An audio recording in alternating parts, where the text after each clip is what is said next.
Tere! Minu nimi on Kristina Kroon ja nagu siis juba öeldud, mina olen ajuteaduste doktor. Ja täna ma räägin sellisel põneval teemal nagu motivatsioonikäitumise ajuteaduslikust taustast ja mul on alati väga hea meel esineda koos selliste praktikutega nagu eelnev esineja, kes on juba tegelikult välja toonud hästi palju hästi olulisi märksõnu, mida ka mina oma ettekandes puudutan ja millele mina lisan siis nii-öelda sellist teoreetilist tausta, et näiteks eelnev esineja mainis juba väga selliste väikeste eesmärkide olulisusest ja arvutis istumisest ja meie vaatame nüüd ajuteaduse vaatevinklist, miks need tõesti on nii olulised ja miks nad töötavad nii, nagu nad töötavad. Aga kes olen mina, et sellest kõigest rääkida, siis mina olen bakalaureusekraadi omandanud Eestis Tartu Ülikoolis, aga tegelikult viimased 10 aastat elasin ja töötasin ja õppisin hoopis Berliinis ja omandasin siis doktorikraadi Charité ülikooli haiglas neuroteaduse valdkonnas. Ja aasta tagasi kolisin tagasi Eestisse ja täna töötan ma teaduspoliitika valdkonnas, aga selle kõige kõrvalt siis tegelen täpselt sellega, mida ma täna siin teen, et vahendan teaduslikke teadmisi, tõenduspõhiseid teadmisi aju kohta kõigile, kes sellest huvitatud on.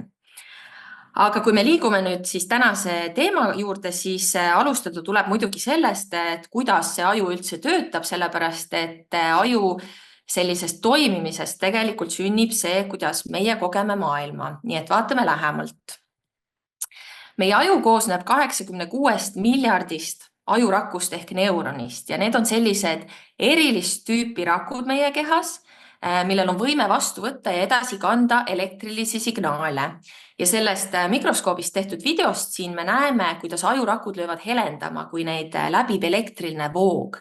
Et selline elektriline voog on see, mille abil ajurakud omavahel suhtlevad ja selline suhtlus toimub siis meie peades, meie ajudes kogu aeg, muidugi ilma selle rohelise helenduseta, et see on mikroskoobis juurde lisatud. Aga ajurakkude sellist elektrilist aktiivsust ja omavahelist suhtlust toetab see, et neil on väga eriline ehitus. Erinevalt teistest keharakkudest, mis on valdavalt sellised ümmargused ja lihtsa kujuga, on meie ajurakud hästi pikkade jätketega. Neil on hästi palju harusid ja nad näevad välja justkui sellised hargnenud puuvõrestikud. Ja see võimaldab neil omavahel siis neid ühendusi luua ja ühenduda teiste ajurakkudega kaugel ja lähedal. Ja tõepoolest, ajurakud siis loovad närvivõrgustikud läbi kogu aju, eks ole, suhtlevad teiste ajurakkudega väga erinevates teistes ajupiirkondades. Ja seda võimaldab siis see, et meie ajus on kokku umbes 160 000 kilomeetrit närvikaableid ehk neid samu jätkeid. Ja see on umbes siis 4 tiiru ümber maakera ekvaatorilt mõõdetuna, et tõesti selline muljet avaldavalt suur arv, suur pikkus närvikaableid. Aga ajurakud siis suhtlevad omavahel sünapsite vahendusel, need on sellised spetsialiseerunud ühendused,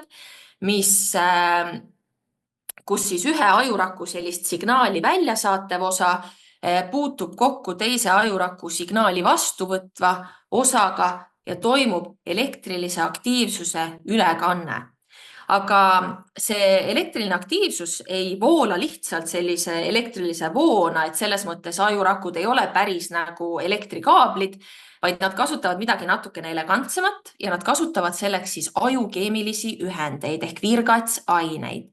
Ja need virgatsained siis vabastatakse ühe ajuraku tipust ja kui nad puutuvad kokku teise ajurakuga siin hästi lähedal, siis nad taastoodavad seda elektrilist impulssi ja seeläbi me võime nagu lihtsustatult öelda, et need samad ajukeemilised ühendid tegelikult mõjutavad meie käitumist. Sellepärast, et nad töötavad justkui nagu sellised keemilised sõnumikandjad. Et aju virgatsained või neurotransmitterid saadavad siis sõnumeid läbi kogu aju. Ja nende sünapsitega on niimoodi, et igal ajurakul ei ole mitte 1 ega 2 ega 10 sünapsit, vaid umbes keskmiselt 7000 tükki. Et sellel mikroskoobis tehtud pildile me näeme ühte üksikut ajurakku, millel kõik sünapsid on märgitud rohelisega. ja me näeme, et praktiliselt kogu terve ajurakk on kaetud nende sünapsitega, eks ole. Ja see tähendab, et umbes 86 miljardi ajuraku kohta meil on kokku inimese ajus umbes 620 triljonit sünapsit. Ja see on tõesti hoomamatult suur arv. See on 620 umbes 12 nulliga. Ja see tähendab seda, et päris inimaju ei näe üldse välja mitte midagi sellist nagu see üksik ajurakk siin pildil, vaid näeb välja rohkem nagu see parempoolne pilt ja tõepoolest see on tehtud päris inimajust. See on selline katse, kus teadlased võtsid 1 kuubikmillimeetri suuruse tüki inimese ajust ja nad märkisid ära absoluutselt kõik ajurakud selles tükis, kõik nende jätked ja kõik nende sünapsid. Ja me näeme tõesti, et see inimaju on selline tohutu tihe tohuvapohu ajurakke. Ja see siis nagu illustreerib seda, et meie aju on tegelikult hästi keeruline organ ja hästi võimas organ. Aga kui me lähme nüüd täpsemalt noorukite aju juurde, siis muidugi noorukite aju ilmestab see, et nende aju on alles arenemas. Ja mis teeb areneva aju eriliseks, mis teeb nooruki aju eriliseks, on see, et ta on hästi plastiline ehk muutlik. Nooruki aju iseloomustab võime muutuda vastavalt õppimisele ja vastavalt elukogemustele. Aga ma tahan rõhutada, et plastilisus ei ole, eks ole, omane ainult noorele ajule. Tegelikult plastilisus on aju defineeriv omadus läbi kogu elu. Me lihtsalt näeme, et plastilisus meie vanuse kasvades langeb ja seetõttu meil tuleb tegelikult vanuse kasvades rakendada suuremat pingutust, et õppida samaväärseid asju, eks ole. Aga mis teeb siis noore aju eriliselt plastilisuseks ongi see, et ta alles areneb, et lihtsustatult öeldes nooruki aju eriline võimsus seisneb selles, et ta on ebaküps. Ja aju kohta on väga huvitav see, et meie aju ei küpse ühtlase kiirusega, vaid tegelikult erinevad ajupiirkonnad valmivad erinevatel ajajärkudel. Ja lihtsustatult me võime öelda, et sellised lihtsamad ajupiirkonnad valmivad varem ja keerulisemad ajupiirkonnad valmivad hiljem. Ja tõepoolest kõige hiljem saavad valmis just need piirkonnad, mis kontrollivad meie kõige keerulisemaid käitumisi ja nii-öelda võimaldavad just seda hästi täiskasvanulikku käitumist. Ja see tähendab seda, et päriselt meie aju kujuneb lõplikult välja alles varajastes 20-ndates. Ja me võime niimoodi poolnaljaga öelda, et sisuliselt me oleme 25% oma elust lapsed. Ja kui me vaatame siis, kuidas need ajupiirkonnad erineva kiirusega küpsevad, siis varem saavad valmis sellised erinevad ajupiirkonnad, mida me võiksime kollektiivselt öelda nende kohta justkui emotsionaalne aju. See on grupp ajupiirkondi, mis asub sügavamal aju keskosas, mis on evolutsiooniliselt vanemad ja selle võrra natuke lihtsamad. Ja need ajupiirkonnad on väga hästi arenenud ka teistel loomaliikidel. Ja siin emotsionaalse aju alla me võiksime nimetada aju preemiakeskuse. See on meie ajupiirkond, mis on väga tihedalt seotud sellise heaolutundega, naudinguga ja seeläbi motivatsiooni ja tahtega. Sellepärast, et loodus on loonud väga kavala viisi meid motiveerida teatud sorti käitumisi tegema. Et ta on teinud need käitumised selliseks premeerivaks või heaolutunnet tekitavaks. Ja see on inimese ja liigi säilimise seisukohalt väga oluline. No näiteks söömine on inimesele loomu poolest nauditav, eks ole. Suhtlemine teiste inimestega on loomu poolest nauditav. Ja seeläbi me oleme motiveeritud neid tegevusi üldiselt tegema. Asja pahupool on muidugi see, et väga palju erinevaid mõnuaineid samamoodi mõjuvad meie ajule väga premeerivalt ja seeläbi tekitavad üleliigset motivatsiooni neid aineid tarbida.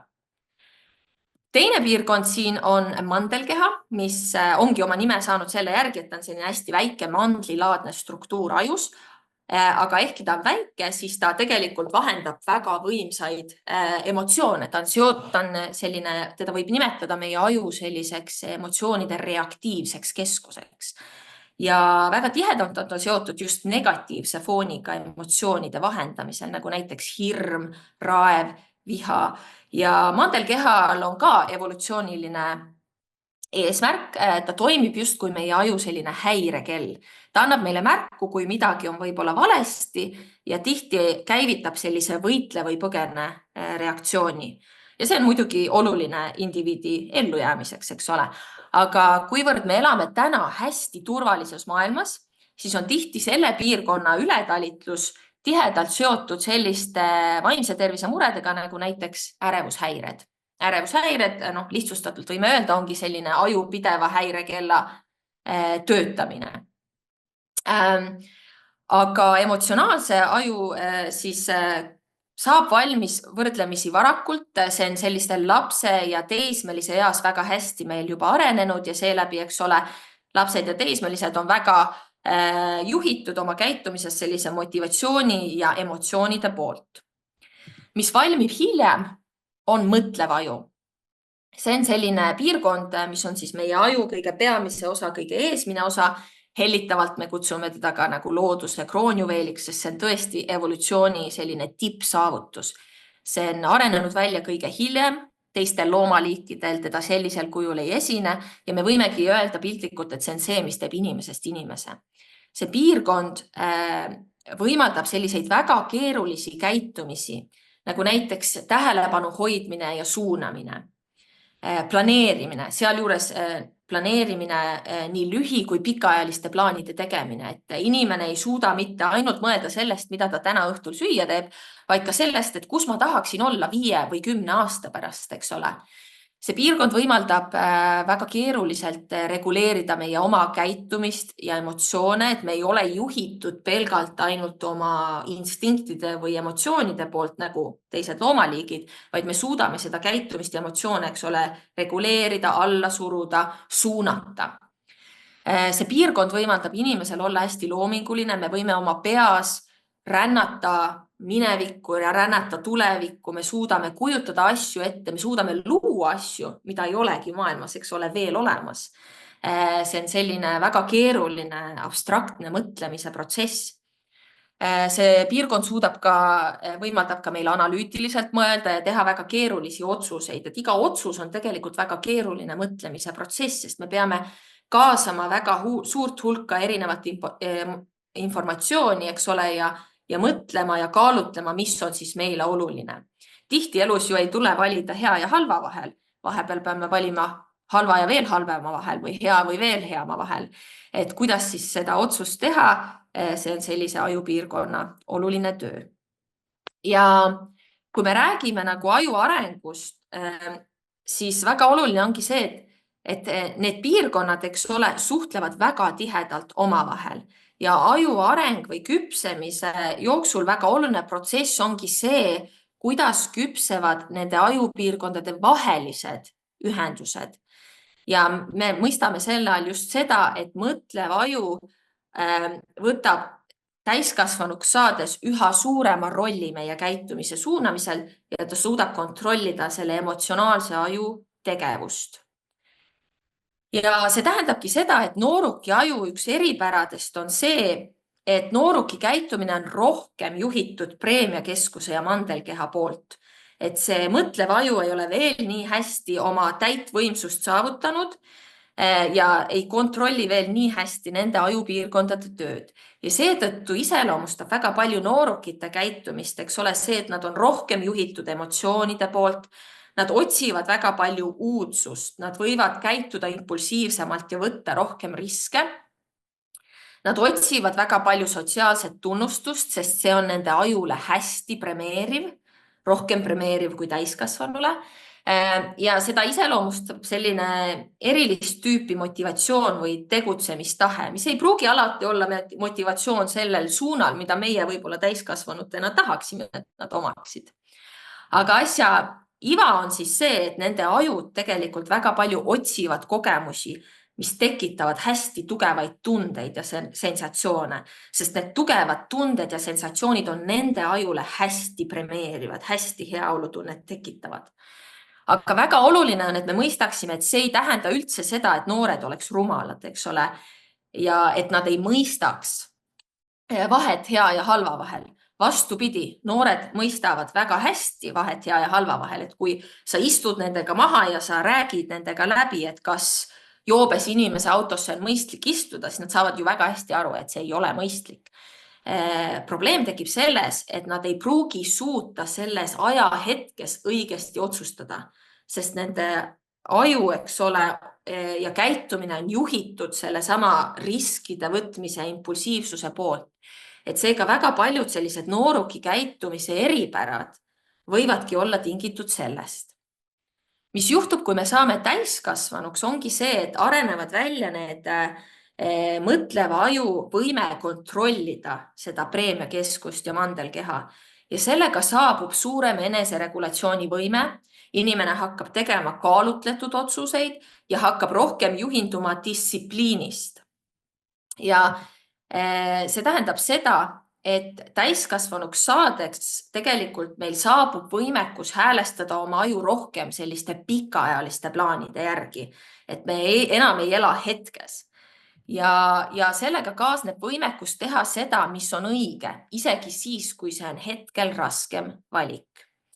Ja kui me võtame selle nagu selliseks lihtsustatult kokku, siis nooruki aju on rohkem suunatud sellisele lühiajalisele vaatele, lühiajalistele preemiatele, lühiajalisele heaolutundele, mis on mulle praegu hea. Ja täiskasvanu aju suudab rohkem häälestada ennast pikaajalise vaate järgi, mis on mulle üleüldse suures plaanis hea. Ja sellest tulenevalt on lihtne mõista, miks noorukile on sõpradega hängimine nii palju motiveerivam kui õppimine. Ja tegelikult, eks see ole täiskasvanutel ka nii. Meie ka tahame sõpradega hängida selle asemel, et teha raskeid asju. Lihtsalt meie distsipliin on paremini arenenud ja me suudame teha neid raskeid asju siis, kui need on õiged.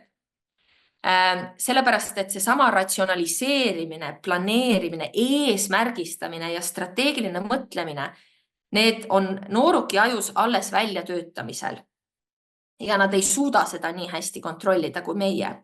Ja sellepärast ongi, eks ole, natukene nagu tragikoomiline, et me täiskasvanutena räägime noortele, et sul läheb seda pärast elus vaja või sa teed seda kõike enda heaks ja tulevikus sa oled selle üle rõõmus. Et nooruki aju ei suuda väga hästi mõelda sellest abstraktsest tulevikust ja et mul läheb seda pärast vaja ja et ma teen seda enda jaoks. Et nende aju ei suuda päris seda nii näha nagu meie täiskasvanute ajud. Ja kui me vaatame lähemalt seda motivatsiooni ja distsipliini vahet, siis tõesti esiteks nad on reguleeritud suuresti erinevate ajupiirkondade poolt, millest üks on siis noorukil väga hästi välja arenenud ja teine on alles välja arendamisel. Ja seesama motivatsioon siis tuleb sellest preemiakeskusest ja ta annab sulle sellise tegutsemistuhina, mis annab võimaluse väga hästi asju alustada, aga mitte tingimata asju lõpule viia või läbi viia. Ja seda iseloomustab selline klassikaline näide, et noored on väga motiveeritud mängima videomänge, eks ole, või arvutis olema, nagu eelnev esineja tõi arvutis istumise näite. Et see on selline asi, mis pakub nende ajule sellist kohest preemiatunnet. Vastupidiselt distsipliin vajab selle mõtleva aju eesmärgi pärast käitumist. Ja see on see, et me suudame teha rasked asjad ära, näiteks istuda maha, teha koolitöö ja õppida eksamiks ära, isegi siis, kui see on raske ja see on alati raske, eks ole. Motivatsiooni puhul on hästi oluline, et sellega peab kaasnema see preemia või positiivne tulemus. Me oleme motiveeritud tegema ainult asju, mis tekitavad meis heaolutunnet ja eelneva esinejaga siis paralleele tuues tema rääkis väga õigesti nendest väikestest eesmärkidest. Väiksed eesmärgid on natukene selline nipp häkkida oma enda preemiakeskust, sest väikeste eesmärkide saavutamine samamoodi annab sulle sellise väikse preemia, positiivse tunde, eks ole, ja see on viis nagu trikitada oma aju olema motiveeritud ka siis, kui me võib-olla ei ole. Ja see motivatsioon toimib väga tugevalt läbi sellise ajukeemilise ühendi või virgatsaine nagu dopamiin. See, mida kõrgem on meie dopamiin või kaasneb tegevusega dopamiin, seda suurem on meie motivatsioon seda tegevust teostada. Aga motivatsioon on väga tugevalt mõjutatud välistest signaalidest ja sisemistest seisunditest, et jällegi eelnev esineja väga õigelt tõi välja, et eks ole, et kui lapsel või noorel on baasvajadused katmata, näiteks nälg või ta ei ole maganud, siis tegelikult ei saagi alustada sellega, et okei, lähme nüüd kooli ja teeme suuri tegusid. Motivatsioon on väga mõjutatud inimese baasvajadustest ja nende nagu katmisest. Ja me võime motivatsiooni näha rohkem nagu tõesti sellist nagu seisundit, et ta võib meil olla, ta võib meil mitte olla, ta tuleb ja läheb vastavalt sellele, kuidas meil parajasti on nende sisemiste seisunditega ja väliste signaalidega. Distsipliin vastupidi hõlmab väga suurel määral eneseregulatsiooni. See hõlmab seda, et meil peab olema võimekus oma impulsse alla suruda. Eks ole, meile kõigile meeldib diivanil istuda, mitte keegi ei taha teha raskeid asju, aga ometi me suudame täiskasvanutena, eks ole, oma impulsid alla suruda ja teha need asjad ära. Distsipliin eeldab ka seda, et me suudame seda heaolutunnet edasi lükata, et me teame, et kui ma täna istun ja õpin, siis mul läheb, ma ei tea, järgmine nädal see koolitöö väga hästi ja ma saan näiteks hindeks 4 või 5 ja see tekitab mulle heaolutunnet. Aga asja iva seisnebki selles, et see heaolutunne on, eks ole, kauges tulevikus ja me ainult nagu mõtleva aju abil me suudame nagu seda distsipliini omada ja lükata selle heaolutunde saavutamise edasi tulevikku. Ja see distsipliini nagu kasutamine ei vaja dopamiini ja see tähendab seda, et ta on rohkem nagu omadus. Ja kuna ta on rohkem nagu omadus, siis väga oluline on see, et distsipliini on võimalik treenida. Ja seda on võimalik harjutada, ehk siis mida rohkem me seda harjutamine, seda paremaks me tõenäoliselt saame oma enese reguleerimises. Ja asja tuum võib-olla seisnebki selles, et tegelikult enamus tegevusi meie elus ei ole sellised, mis pakuvad kohest naudingut. Meil tuleb teha elus väga palju raskeid asju, mis ei ole koheselt premeerivad meile. Näiteks õppimine ja töötamine. Ja seetõttu nende tegemine vajab sellist pikaajalist vaadet või sellist tuleviku heaolu tunnet, mida ongi noorukil raske näha. Täiskasvanutena meil on seda lihtsam teha ja see ongi vahe siis täiskasvanu ja nooruki aju vahel. Aga motivatsioon ise on väga-väga kompleksne, ta koosneb väga mitmest erinevast komponendist, et seda bioloogilist komponenti me juba vaatasime, see on väga tugevalt juhitud selle dopamiini ja heaolutunde baasil, aga see motivatsioonil on ka väga palju psühholoogilisi komponente, näiteks eesmärgid. Kas mul on eesmärgid, kas ma üldse tahan midagi saavutada, kas ma üldse saan aru, et mul on mingid huvid? Teiseks, enesesse uskumine, kas ma üldse usun, et ma suudan midagi saavutada? Sellepärast, et korduvad ebaõnnestumised tegelikult võivad viia enese usu puudumiseni ja abituseni ja see tegelikult ei ole motivatsiooni soosiv. Et minu meelest jällegi eelmisest esinemisest käis läbi see, et kui noorel on koolis korduvad probleemid, eks ole, ta enam ei usugi, et ta suudab selles õppeaines hästi midagi teha. Et see on väga motivatsiooni laastav, et me peame seda teadvustama. Aga motivatsioonil on ka väga palju sotsiaalseid komponente, näiteks eakaaslaste mõju või peretoetuse, millised on üldse ühiskonna ootused ja millised on minu võimalused selles ühiskonnas. No näiteks, kas ma kasvan peres või kas mul on lähiringkonnas inimesed, kellel on eesmärgid? Kas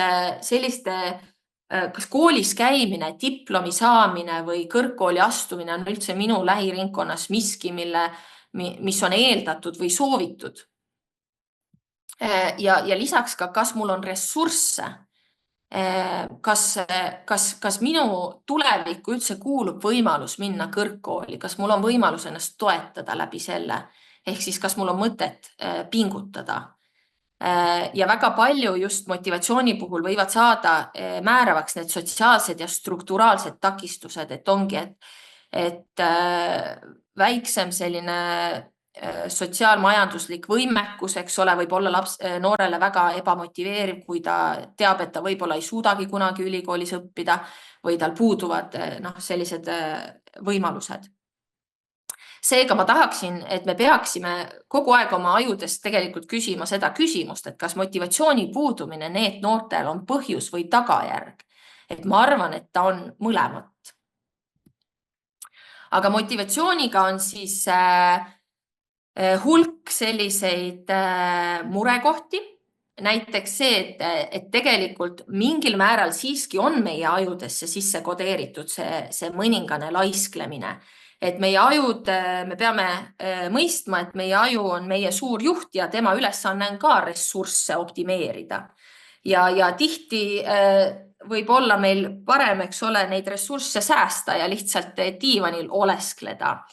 Et tegelikult mõnes mõttes igas inimeses käib natukene selline kahe poole võitlus, et üks pool on see, et me oleme naturaalselt uudishimulikud, meil on mingisugune tung tegutseda, avastada ja kogeda, aga teisest küljest meil on ka mingi osa seda laiska aju, kes peab nagu natuke ressursse säästma ja mõtleb, et mitte midagi teha on ka päris hea.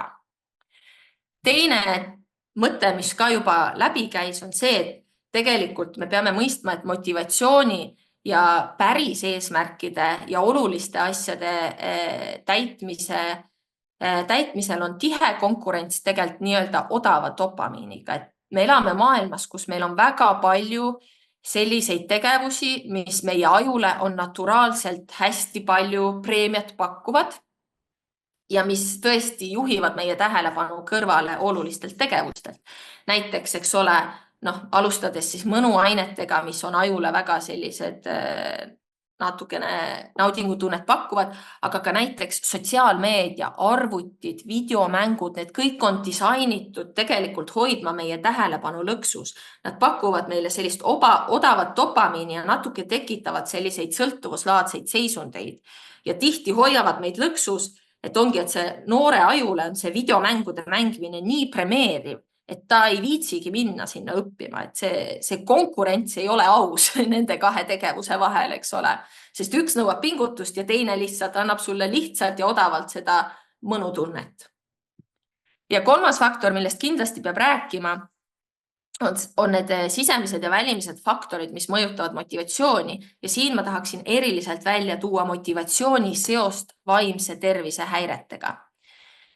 Et tegelikult teaduskirjanduses vaimse tervise häired on üks kõige olulisemaid komponente, mis tuuakse välja, mis on tugevalt seotud need staatusesse langemisega ja ka näiteks koolitee pooleli jätmisega. Ja siin on tõesti uuringud näitavad, et nii aktiivsus- ja tähelepanuhäire, autismispektri häired, depressioon ja ärevus, sõltuvushäired on tihti võivad nii-öelda ennustada või suurendada tõenäosus, et noor satub need staatusesse. Ja vaimsest tervisest rääkides samamoodi madal enesehinnang, väline kontrollikese, see tähendab seda, et kas noor usub, et ta suudab ise oma nii-öelda saatust suunata, et ta suudab kontrollida oma tulevikku mingil määral. Füüsiline inaktiivsus ja ambitsioonide puudumine, need kõik suurendavad tõenäosust langeda need staatusesse ja need on omavahel ka tihedalt seotud selle vaimse tervise häiretega. Ja see vaimse tervise häiretega seos on ka mitmepidine, et ühest küljest see, et noorel on vaimse tervise häired, suurendab tema tõenäosust langeda need staatusesse, aga teisest küljest need staatus ise võib olla psühholoogiliselt väga laastav ja viia vaimse tervise häireteni.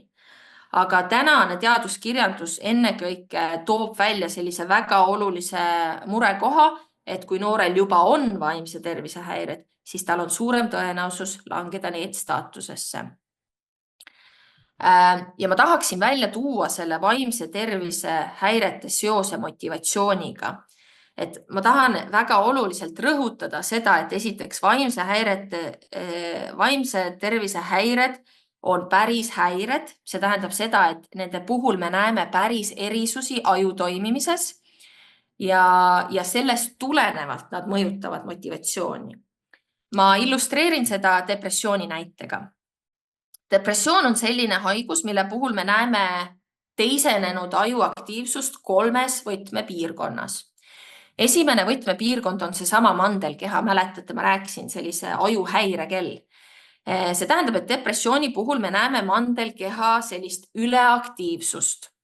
See tähendab seda, et inimesel võimenduvad negatiivsed emotsioonid, ta kogeb rohkem negatiivseid emotsioone.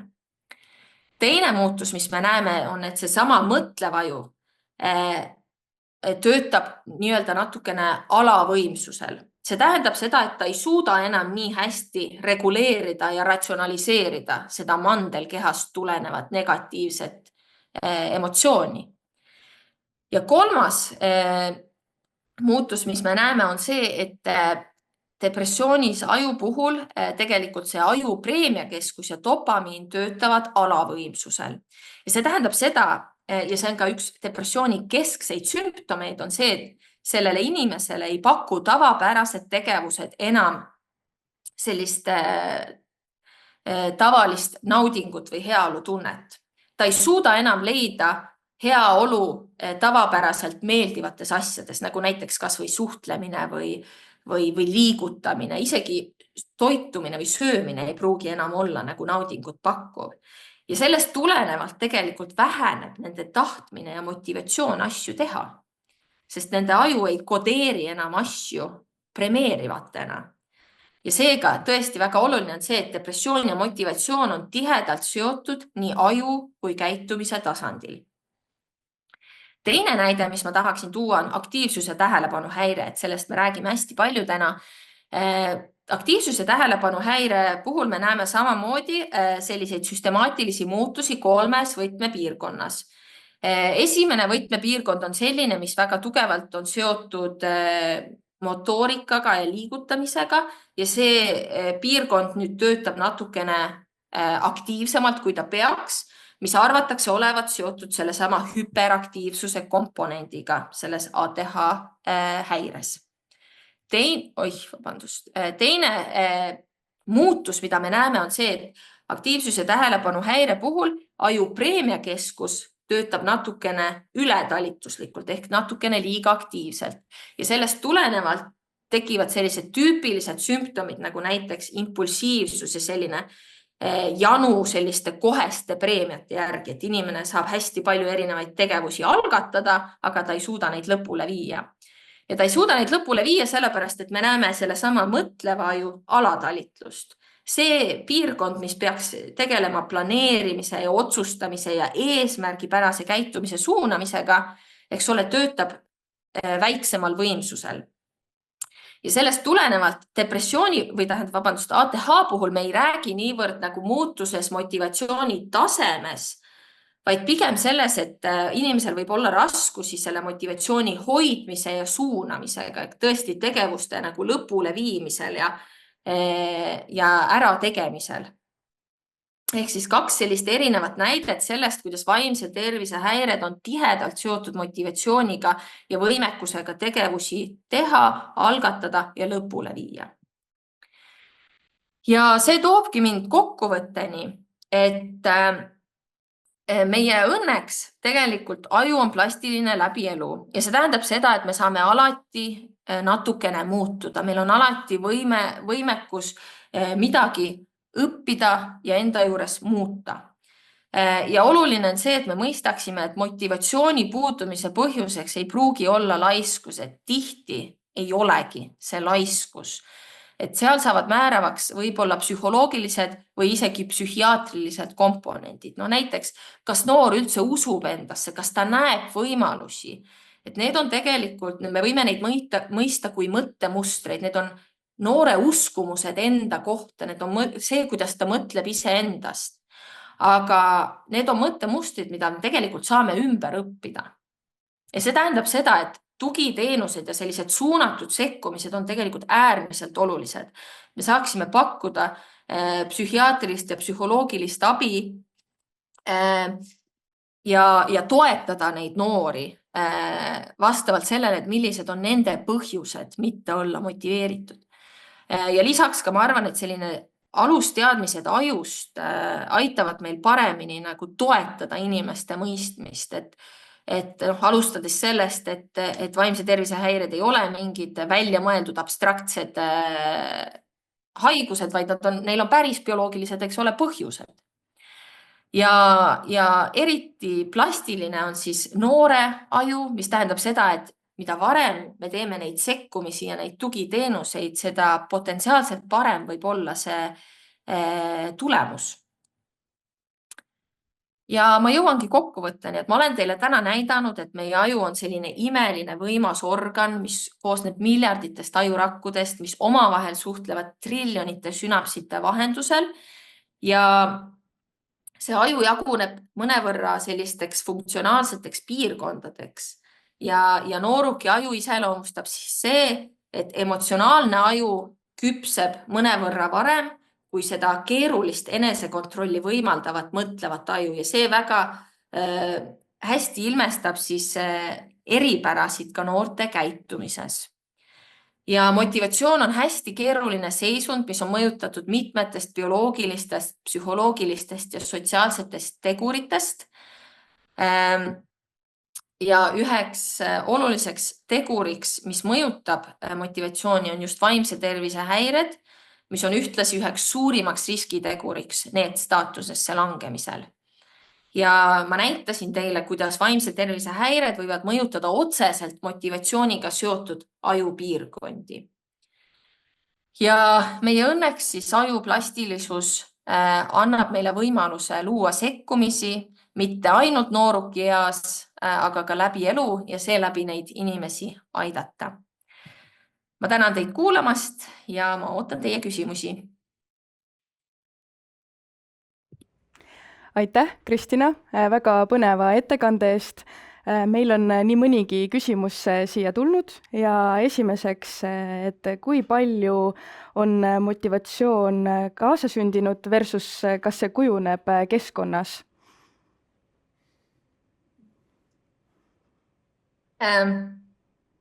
See on väga huvitav küsimus.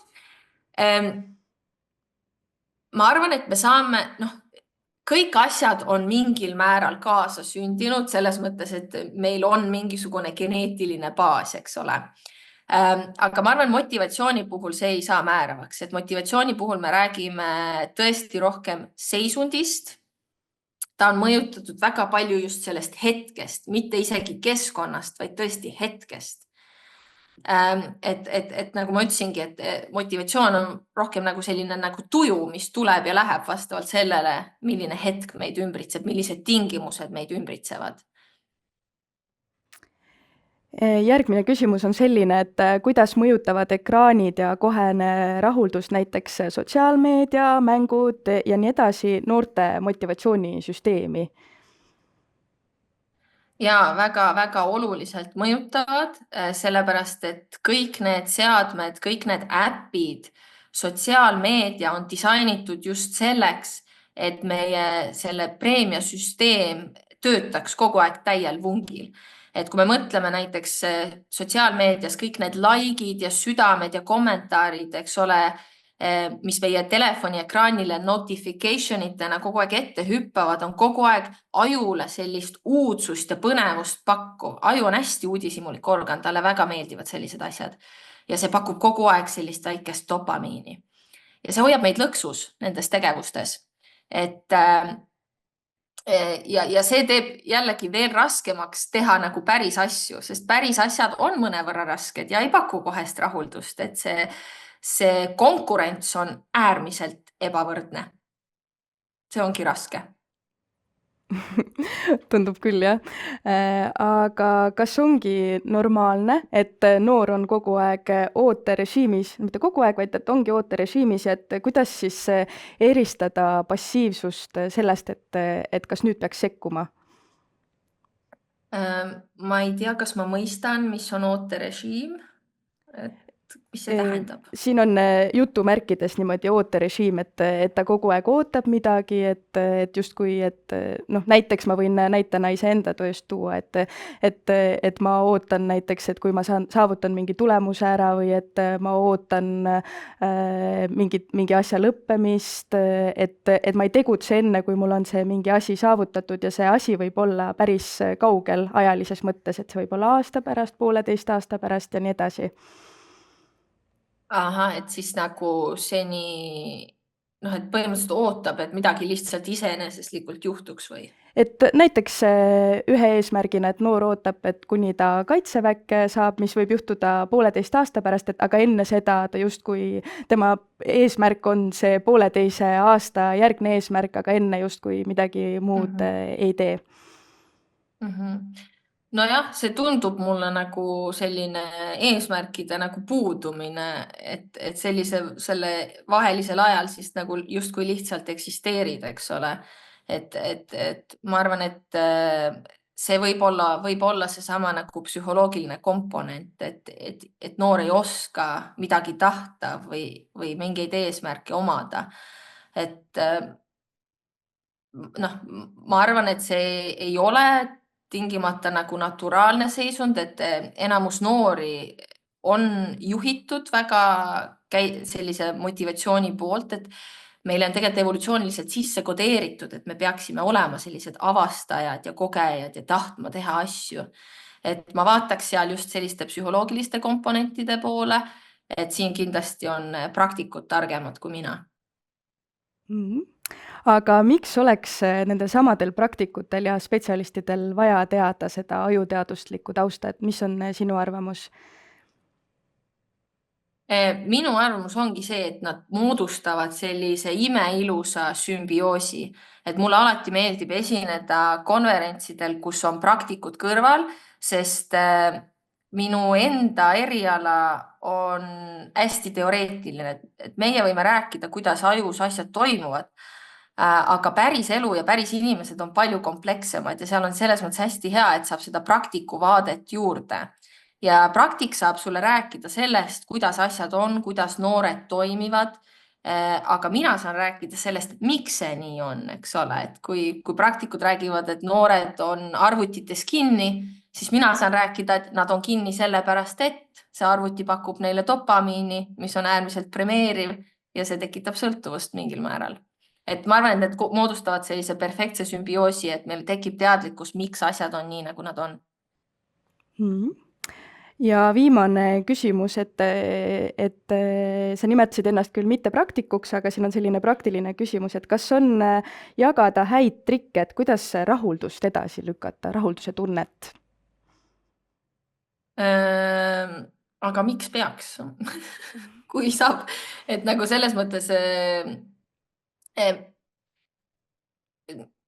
ma ei ole kindel, kas ma mõistan, kuidas seda küsimust mõeldi, aga minu meelest äärmiselt ilus on see, kui me saame teha asju motiveeritult, ehk siis kui asjadega, mis me teeme, kaasnebki kohene selline heaolutunne. Mega hea on olla motiveeritud. Lihtsalt tõsiasi on see, et me alati ei ole ja siis see nagu distsipliini pool on selline, ma ei ütleks, et see on midagi, mida me peaksime teadlikult tegema, nagu heaolutunnet edasi lükkama. Et kui me teeme asju, mis on päriselt toredad ja kogu aeg premeerivad meid, siis see elu ongi väga ilus. Lihtsalt me peame olema teadlikud, et me ei ole naturaalselt alati motiveeritud ja nii ongi. Et siis tuleb appi distsipliin, et distsipliini ja motivatsiooni vahel peab tekkima ka teatud sorti sümbioos. Et tore on, kui meilt veab motivatsioon, kui motivatsioonist jääb parasjagu vajaka, siis veab meid distsipliin. Aitäh! Meie poolt on küsimustega kõik. Aitäh sulle väga põneva ettekande eest